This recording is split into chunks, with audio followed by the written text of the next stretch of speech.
한국인들 솔직히 대단하긴 합니다. 근데요, 가끔 보면 왜 이렇게까지 하지 싶은 순간도 있어요. 남들이 보면 놀랍고 우리는 당연하게 여기고, 그게 쌓이다 보면 이상한 기준이 하나 생깁니다. 이 정도는 해야 정상 아닌가? 대단한 한국인들.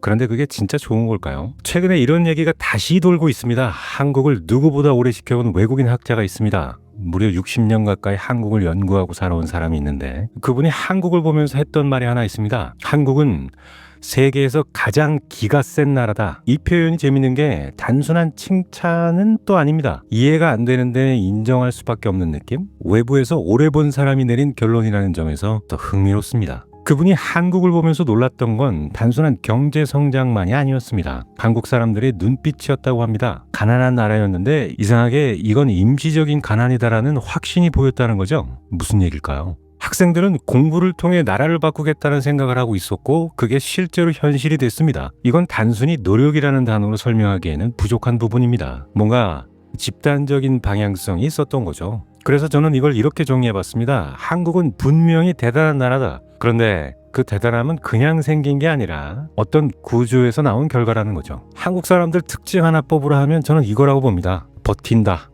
진짜 끝까지 버팁니다. 회사에서도, 학교에서 공부할 때도, 인생에서도 남들 포기할 타이밍에 이상하게 한 번 더 갑니다. 이건 IMF 때도 똑같았습니다. 나라가 흔들리는 상황에서도 이상하게 버텨냈고 생각보다 훨씬 빠르게 회복했습니다. 외국에서 보면 이게 이해가 안 되는 겁니다. 아니, 왜 저렇게까지 버티지?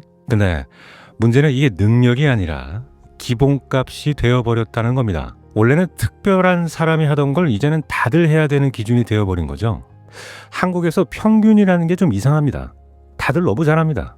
교육 수준도 높고 정보 접근성도 좋고 기본적인 지적 능력도 높은 편입니다. 실제로 외국 학자들도 한국 학생들은 전반적으로 똑똑하다고 평가하죠. 근데 이게 왜 문제냐? 평균이 올라가면 숨 쉴 공간이 사라집니다. 조금만 못해도 바로 뒤처진다는 느낌이 옵니다. 그래서 사람들이 쉬지를 못합니다. 계속 비교하고 계속 긴장합니다. 이쯤에서 외국인이 본 한국의 핵심을 하나 더 가져와야 합니다. 한국의 정체성은 교육이다. 이건 사실 과장이 아닙니다. 고려시대 때부터 이미 공부로 출세하는 구조가 있었고, 무과, 문과, 잡과까지 포함해서 다양한 시험 제도가 존재했습니다. 다른 나라들은 힘으로 올라가는 시기에 한국은 공부로 올라가는 구조를 선택한 나라였습니다. 이건 굉장히 특이한 선택입니다. 그래서 지금까지 이어진 게 바로 교육열입니다. 문제는 이 교육열이 지금은 방향을 잃고 있다는 겁니다. 원래는 사람 되기 위한 공부였는데 지금은 경쟁에서 이기기 위한 공부가 되어버렸습니다. 외국 학자도 이 부분을 정확히 짚습니다. 한국은 너무 물질적으로 성공을 정의하고 있고 그게 교육까지 바꿔버렸다고요. 그리고 이건 진짜 인정해야 됩니다.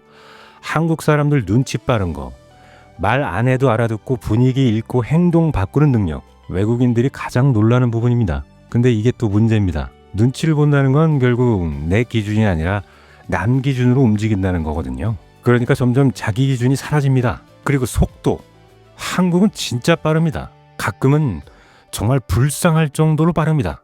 인터넷 배달, 행정 시스템, 외국인들이 한국 와서 놀라는 게 지하철입니다. 안전문 하나를 전국에 다 깔아버리는 나라. 이건 기술 문제가 아니라 결정의 문제입니다. 다른 나라는 고민하다가 못하는 걸 한국은 그냥 해버립니다. 글쎄요, 슬프게 빠르다? 이런 표현이 맞는지도 모르겠습니다. 이게 왜 가능하냐? 한국은 한 번 결정하면 다 해버리는 습관이 있는 나라입니다. 이건 장점이기도 하고 동시에 위험이기도 합니다. 또 하나 흥미로운 포인트가 있습니다. 우리는 스스로를 피해자의 역사라고 생각하는 경향이 있습니다. 외세 침략, 식민지, 전쟁. 근데 외국 학자들의 시선은 좀 다릅니다. 한국은 생각보다 굉장히 안정적이고 평화로운 역사를 가진 나라라고 합니다. 큰 침략은 몇 번 없었고 오히려 왕조가 오래 유지된 나라라는 거죠. 이건 굉장히 중요한 포인트입니다. 우리는 스스로를 약한 나라로 인식하지만 외부에서는 오히려 지속 가능한 구조를 가진 나라로 보고 있는 시선이 있다는 겁니다. 그리고 한국인의 또 하나의 특징, 정. 이건 설명하기 어려운 개념인데 외국인들은 이걸 굉장히 강하게 느낍니다. 길에서 모르면 도와주고 관계에서 감정이 깊고 인간적인 연결이 살아있는 사회. 세대마다 엄청나게 큰 차이가 있겠지만 이건 한국이 아직도 가지고 있는 강력한 자산입니다. 근데 지금 이게 조금씩 약해지고 있다는 얘기도 같이 나옵니다. 시스템은 강해졌는데 사람 사이의 연결은 약해지고 있다. 여기까지 보면 정리가 됩니다. 한국은 버티고 빠르고 똑똑하고 눈치 빠르고 교육 수준이 높고 세계에서 가장 평균 IQ가 높고 집단적으로 움직일 수 있는 나라입니다. 그래서 여기까지 온 겁니다. 근데 이제 질문입니다. 이게 계속 좋은 방향일까요? 외국 학자가 마지막에 이런 말을 합니다. 한국은 지금 갈림길에 서 있다. 좋은 것까지 다 버리지 말고 나쁜 것만 버려야 한다. 잘 안 될 것 같지만 이 말이 되게 중요합니다. 우리는 지금 속도는 유지하면서 여유를 잃고 있고 능력은 올라가면서 행복은 내려가고 있고 연결은 약해지면서 경쟁은 강해지고 있습니다. 그럼 결국 남는 게 뭘까요? 요즘 한국을 보면 이 생각이 자주 듭니다. 우리는 정말 대단한 사람들이 많습니다. 근데 그 대단함이 우리를 더 자유롭게 만들고 있는지 그건 잘 모르겠습니다. 글쎄요.